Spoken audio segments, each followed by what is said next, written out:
मंदसौर के अश्लील वीडियो का ये मामला, आरोपी बीजेपी नेता धाकड़ की गिरफ्तारी हो गई है। वायरल वीडियो मामले में आरोपी बीजेपी नेता मनोहर धाकड़ को जेल भेजा गया है।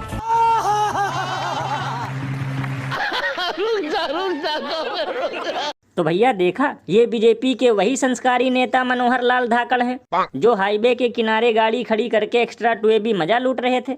तब तो लल्लन भैया ये तो बहुत ही बुरा हुआ, इन्हें गिरफ्तार करने की क्या जरूरत थी। इससे अच्छा तो हाईवे पर लगे सीसीटीवी कैमरे ही निकलवा देते। लल्लन भैया कभी कभी तो मुझे लगता है कि जॉनी सिंस तो फोकट में बदनाम है, असली हौसी तो ये बीजेपी वाले हैं। मतलब कोई पार्टियों में अपने हाथों की ताकत आजमाता है, कोई लड़कियों को सप्लाई करने वाला होटल चलाता है, तो कोई सड़क के किनारे ही रंगरलियां मनाता है। भैया इसीलिए तो लोग घनघोर बेइज्जती करते हुए ये कहते हैं कि जो पार्टी खड़ी रहती है बलात्कारियों के साथ, तो उसके नेता तो करेंगे ही हर दिन नंगा नाच। ये बड़ी अच्छी बात कही आप। और भैया सबसे कमाल की बात तो ये है कि ये सब देखने के बाद वो चिलगोजे और गोदी मीडिया के दलाल एंकर कहीं नजर नहीं आ रहे, जो नारी सम्मान पर ज्ञान पेलते थे और वैलेंटाइन डे पर लठ लेकर घूमते थे। तो लल्लन भैया इसमें हैरानी की क्या बात है? हो सकता है नेताजी की मोमबत्ती पिघलाने वाली इन ससुरों की बुआ हो, इसलिए चिलगोजे कुछ नहीं बोल रहे। और अभी तो रुको, क्लाइमैक्स अभी बाकी है।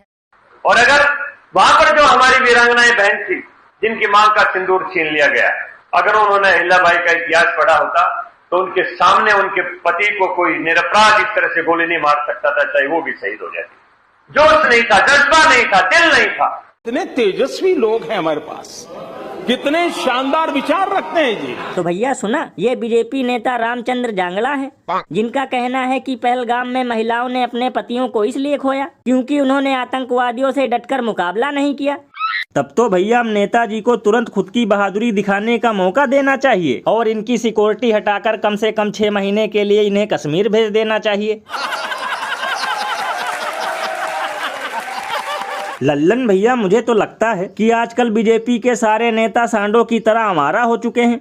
मतलब पहले तो इन झिंगुरों ने इस मुद्दे में जमकर हिंदू मुस्लिम किया, और अब कोई आकर देश की वीर सैनिकों को आतंकवादियों की बहन कह रहा है, तो कोई सुहाग खोने वाली महिलाओं को कमजोर और कायर बता रहा है। भैया इसीलिए तो इस पर महान कवि बाबा लपेटू दास ने कहा है कि जो मर्द होते हुए भी चाइना के सामने लेते हैं दुम दबाकर भाग, वो देश की महिलाओं को सिखा रहे हैं वीरता का राग। अरे बाप रे, ये तो धोती खोल रहा है। यानी बताओ गजब बकलोली चल रही है। एक तो इन लोगों की लापरवाही से पहलगाम में 28 लोगों ने अपनी जान गंवाई, ऊपर से ये लोग हर दिन जख्मों पर टाटा नमक छिड़कते रहते हैं। ये बिल्कुल सही कहा आपने। मतलब इतना तो आजकल भैंस पूंछ उठाकर गोबर नहीं कर रही, जितना ऑपरेशन सिंदूर के बाद ये लोग कर रहे हैं।